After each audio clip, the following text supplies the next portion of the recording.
Hello बच्चों, नमस्कार। Power electronic series में आज लेक्चर नंबर 28 है और आज का हमारा टॉपिक है two transistor analogy model of silicon controlled rectifier. तो बच्चों, इस वीडियो में हम थारिस्टर के टू ट्रांजिस्टर मॉडल के बारे में समझेंगे। कैसे थारिस्टर को हम टू ट्रांजिस्टर की तरह डिफाइन कर सकते हैं, कैसे उसके अंदर मैथमेटिकल मॉडलिंग डेवलप करते हैं। एक इम्पोर्टेंट डेरिवेशन है जो आपके यूनिवर्सिटी एग्जाम में आता है। तो आइए इस वीडियो को बहुत सिंपल तरीके से समझते हैं और डेरिवेशन को आसानी से समझ लेते हैं ताकि आप कॉम्पिटिटिव एग्जाम में प्लस यूनिवर्सिटी एग्जाम में फुल मार्क्स स्कोर कर सकें। तो बच्चों, टू ट्रांजिस्टर मॉडल को समझने से पहले एक बार हम सिलिकॉन कंट्रोल रेक्टिफायर के बेसिक कंस्ट्रक्शंस को फटाफट रिकैप कर लेते हैं। तो सिलिकॉन कंट्रोल रेक्टिफायर एक 4 लेयर यानी PN type 3 junctions J1, J2 और J3 और 3 terminal anode, cathode and K4 cathode बच्चों एंड गेट टर्मिनल यानी 3 टर्मिनल का 3 जंक्शन का 4 लेयर का कॉम्बिनेशन होता है सिलिकॉन कंट्रोल्ड रेक्टिफायर। अब इसी के इंटरनल 2 लेयर को अगर हम बीचों बीच काट दे बच्चों, यहाँ ध्यान से देखिएगा, बीचों बीच काट दे तो हमें 2 मॉडल दिखेगा। एक दिखेगा PNP का मॉडल और दूसरा दिखेगा NPN का मॉडल। मैं आपसे रिक्वेस्ट करूंगा कि कमेंट करके जरूर बताएं कि PNP और NPN मॉडल किसके होते हैं। तो ट्रांजिस्टर्स के होते हैं, सही बोला आपने। तो 2 यहाँ ट्रांजिस्टर्स मैंने मान लिया। पहला ट्रांजिस्टर मान लिया T1, दूसरा ट्रांजिस्टर मान लिया मैंने T2। तो ट्रांजिस्टर के अंदर भी 3 टर्मिनल होंगे। कौन कौन से बच्चों? Emitter, base and collector. तो यहाँ भी 3 टर्मिनल में बनाऊंगा। उसी तरीके से कलेक्टर, बेस एंड एमीटर, यहाँ भी 3 टर्मिनल बनाऊंगा। तो आप इस डायग्राम को देखिए कैसे एक थारिस्टर यानी SCR 2 ट्रांजिस्टर का मॉडल डेवलप करता है। तो आइए बच्चों, इसके मैथमेटिकल मॉडलिंग को डेवलप करने के लिए सबसे पहले हम इसका एक कट सेक्शन लेते हैं जहां हमने NPN और PNPN को बनाने के लिए इसको बीचों बीच काटने के बाद मेरे पास एक PNP आया और दूसरा NPN आया। तो PNP ट्रांजिस्टर में कितने लेयर आए बच्चों? 3 लेयर और 2 जंक्शन आए J1, J2 और NPN ट्रांजिस्टर में भी 3 लेयर और 2 जंक्शन आए J3, J2 एंड J3। तीनों टर्मिनल होंगे बच्चों। तो आइए इन तीनों टर्मिनल का हम मैथमेटिकल मॉडल समझते हैं। मैंने मान लिया ये ट्रांजिस्टर T1 बना, ये ट्रांजिस्टर क्या बना बच्चों? T2। तो T1 ट्रांजिस्टर में आप देखेंगे जो सबसे पहला एनोड करंट था यानी IA, ये जो मैंने लिया था एनोड करंट, ये किसका हो गया बच्चों? T1 ट्रांजिस्टर का। तो इस एनोड करंट को मैं क्या बोल सकता हूँ? अगर मैं एमीटर मानता हूँ तो T1 ट्रांजिस्टर का एमीटर 1 का करंट, तो एनोड करंट कहलाया IE1। IE1 क्या है बच्चों? ट्रांजिस्टर T1 का एमीटर करंट। सिमिलरली बच्चों, अगर मैं बेस करंट टर्मिनल की बात करूं तो IB1 जो मैं लूंगा यहाँ पे base current, B1 for transistor 1, IB for base current. तो यहाँ आप देख पा रहे होंगे कि ये जो इंटरनल एन लेयर था PNP का, यहाँ बेस टर्मिनल बनेगा। तो IB1 इक्वल टू क्या कहलाएगा बच्चों? IC2। तो यहाँ देखिए IB1 इक्वल टू क्या लिख दिया मैंने? IC2। याद रखिएगा बच्चों, IB1 इक्वल टू IC2 किसमें हो गया? ट्रांजिस्टर 1 का ये बेस करंट और यही बना ट्रांजिस्टर 2 का कलेक्टर करंट। तो IC2, IC मतलब कलेक्टर करंट, 2 फॉर ट्रांजिस्टर 2।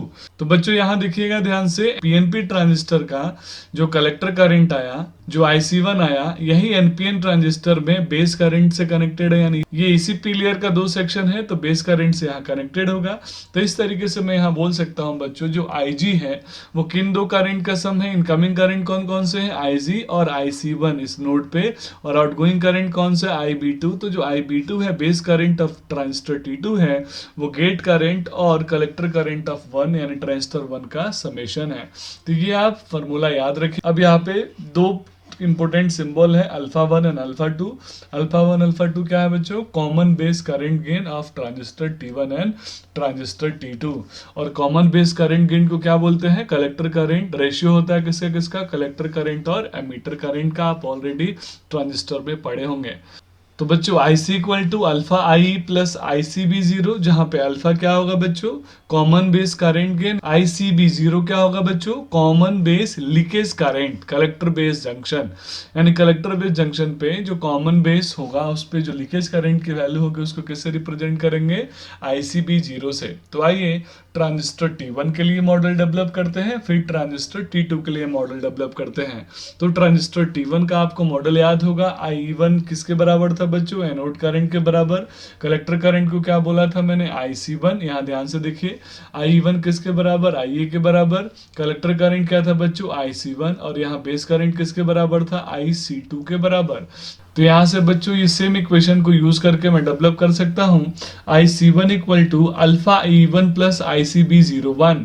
अब IE1 किसके बराबर है बच्चों, IA के बराबर। तो IE1 की जगह पे मैं क्या पुट कर दूंगा, IA।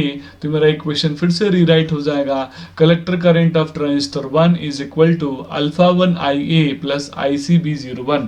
मैंने IA से क्यों सब्स्टिट्यूट किया बच्चों, क्योंकि एनोड करंट SCR का नोन है, जबकि एमीटर करंट अननोन है। तो हम हमेशा अननोन क्वांटिटी को किससे रिप्लेस करते हैं, नोन क्वांटिटी से। अब बच्चों ट्रांजिस्टर T2 के लिए सेम इक्वेशन यूज करते हैं। तो बताइए IC2 कलेक्टर करंट क्या होगा बच्चों, IC2 अल्फा 2 IE2 और ICB02। अब बच्चों ध्यान दीजिएगा, तो बच्चों ट्रांजिस्टर T2 में जो कैथोड का करंट था वो किसको बराबर था, एमीटर करंट के बराबर। तो इसीलिए मैं यहाँ से एमीटर करंट की वैल्यू क्या लिख सकता हूँ, IK। तो मैंने सब्स्टिट्यूट कर दिया वापस इस इक्वेशन को, और मेरा इक्वेशन बन गया IC2 equal to alpha 2, unknown क्या था IE2, नोन क्या हो गया बच्चों I, यानी कैथोड का करंट। तो ICT equal to alpha 2 IK plus ICB02।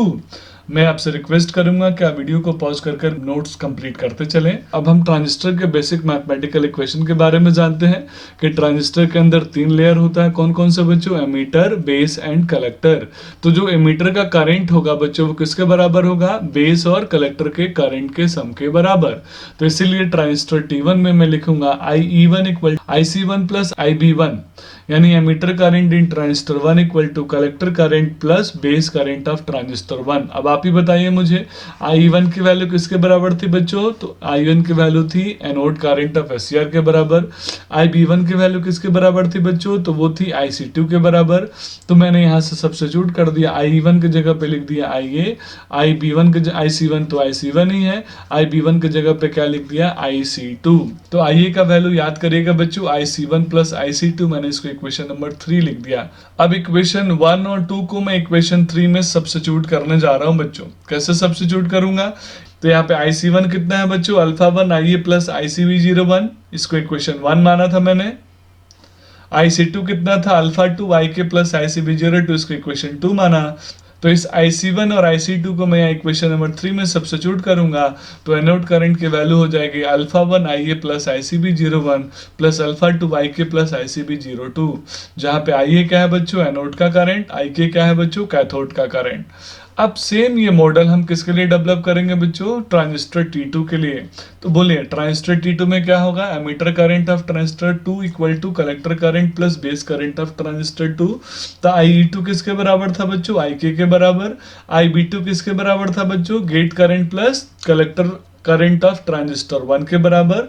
तो यहां से मैंने सब्स्टिट्यूट कर दिया, IE2 के जगह पे IK, तो IK इक्वल टू IC2 के जगह पे IC2 लिखा, और IB2 के जगह पे क्या लिख दिया बच्चों, IG प्लस IC1। तो इस तरीके से बच्चों IK इक्वल टू हो गया IG plus IC1 plus IC2। अब ध्यान दीजिएगा, तो IC1 और IC2 किसके बराबर थे इक्वेशन नंबर 3 में, एनोड करंट के बराबर।